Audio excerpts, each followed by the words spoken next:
जय श्री राम मित्रों, आज की कथा है माया सीता का वध। युद्ध में 4 पराक्रमी पुत्रों और 2 भाइयों के मारे जाने का समाचार सुनकर रावण को बहुत अधिक दुख और रोष हुआ। हताश होकर वह सोचने लगा कि इस शत्रु से कैसे त्राण पाया जाए।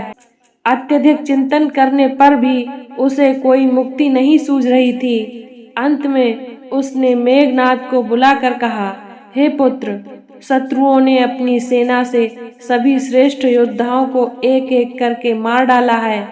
अब मुझे लंका में ऐसा कोई महावीर दिखाई नहीं देता जो राम लक्ष्मण सहित वानर सेना का विनाश कर सके। अतः मेरी आशा तुम्हारे ऊपर टिकी हुई है। इसलिए अब तुम ही रणभूमि में जाकर दुर्दमनीय शत्रुओं का नाश करके लंका की रक्षा करो।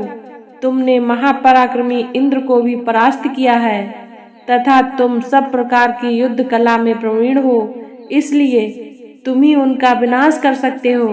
पिता की आज्ञा के अनुसार मेघनाद दिव्य रथ में आरूढ़ हो विशाल राक्षसी सेना के साथ युद्ध भूमि की ओर चला। मार्ग में वह विचार करने लगा कि राम और लक्ष्मण बड़े शक्तिशाली योद्धा हैं, जिन्होंने प्रहस्त, कुंभकर्ण, महोदर तथा अतिकाय जैसे पराक्रमी योद्धाओं का वध कर डाला है। यदि किसी प्रकार इनका मनोबल टूट जाए तो इन पर विजय प्राप्त करना सरल हो जाएगा। इस प्रकार विचार करते हुए उसके मस्तिष्क में एक युक्ति आई। उसने अपनी माया के बल से सीता की आकृति का निर्माण किया और उसे रथ में रख लिया। इसके पश्चात वह सिंह गर्जना करता हुआ वानर सेना के सम्मुख जा पहुंचा। मेघनाद सहित शत्रु सेना को सामने देखकर वानर शिला और वृक्ष लेकर उस पे टूट पड़े। हनुमान भी एक भारी शिला उखाड़कर मेघनाद पर झपटे, परंतु रथ में दीन मलिन दुर्बल सीता को देखकर ठिठक गए। फिर उन्होंने सीता को बचाकर मेघनाद पर वार करना आरंभ कर दिया। हनुमान को लगातार अपने ऊपर वार करते देखकर वह एक हाथ से तलवार खींचकर दूसरे हाथ से माया निर्मित सीता के केस पकड़कर उसे झकझोरने लगा। सीता की यह दुर्दशा देखकर क्रोध और संताप से विदीर्ण हुए पवन पुत्र बोले, अरे नीच, ब्राह्मण की संतान होते हुए भी स्त्री पर हाथ उठाते लज्जा नहीं आती? धिक्कार है तेरी बुद्धि और बल पर। एक अबला को मारकर अपनी वीरता को कलंकित करते हुए तुझे संकोच नहीं होता? रे दुष्ट बुद्धे, तू जानकी की हत्या करके कभी जीवित नहीं बच सकेगा। इतना कहकर हनुमान और वानर सेना पत्थर बरसाते हुए उसे मारने के लिए दौड़े, किंतु मेघनाद और उसके सैनिकों ने उन्हें रथ तक नहीं पहुंचने दिया।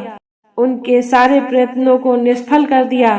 तब घोर गर्जना करता हुआ मेघनाद बोला, हनुमान, स्त्री पर हाथ उठाना यद्यपि धर्म के विरुद्ध है, किंतु शत्रु को प्रत्येक प्रकार से पीड़ा पहुंचाना नीति के विरुद्ध नहीं है। इसलिए तेरे सामने ही मैं सीता का वध करूंगा। सीता ही सारे दुखों की जड़ है। उसके मरने के बाद ही लंका में सुख शांति स्थापित होगी।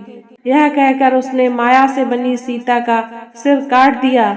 सिर काटते ही वानर सेना में निराशा फैल गई। वह दुखों के इस सागर में डूबकर किम कर्तव्य विमूढ़ सी खड़ी रह गई। इस दशा का लाभ उठाकर राक्षस बड़ी मात्रा में वानरों का विनाश करने लगे।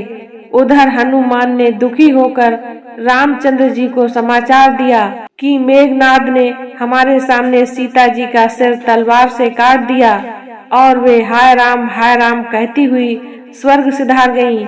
यह समाचार सुनते ही राम मूर्छित होकर पृथ्वी पर गिर पड़े। कुछ वानर उन्हें घेर कर चैतन्य करने का प्रयत्न करने लगे। लक्ष्मण भी शोकातुर होकर विलाप करने लगे।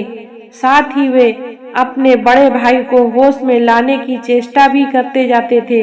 जब विभीषण ने यह संवाद सुना तो उसने आकर बड़ी कठिनाई से रामचंद्र को सचेत किया और समझाते हुए कहा, हे रघुनंदन, हनुमान ने जो कुछ आपसे कहा है वह सत्य नहीं है। सीता का वध किसी भी दशा में संभव नहीं है।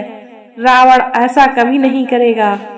और ना ही किसी को उन्हें स्पर्श करने देगा। इसमें संदेह नहीं है कि मेघनाद ने आपके साथ छल किया है। इस समय वह रणभूमि में भी नहीं है। मेरी सूचना के अनुसार वह निकुम्बला देवी के मंदिर में यज्ञ करने के लिए गया है। इस यज्ञ के संपन्न हो जाने पर वह अपराजेय हो जाएगा। इसलिए आप तत्काल सेना सहित लक्ष्मण को उस मंदिर में भेजकर यज्ञ को पूरा न होने दें और वहीं मेघनाद का वध करा दें।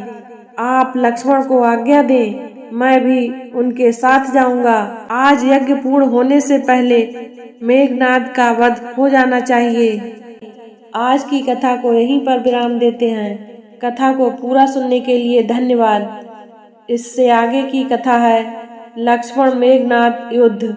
देखना ना भूलें। इसी तरह की ज्ञानवर्धक कथा कहानियों को सुनने के लिए हमारे चैनल को लाइक, शेयर एंड सब्सक्राइब करें। जय श्री राम।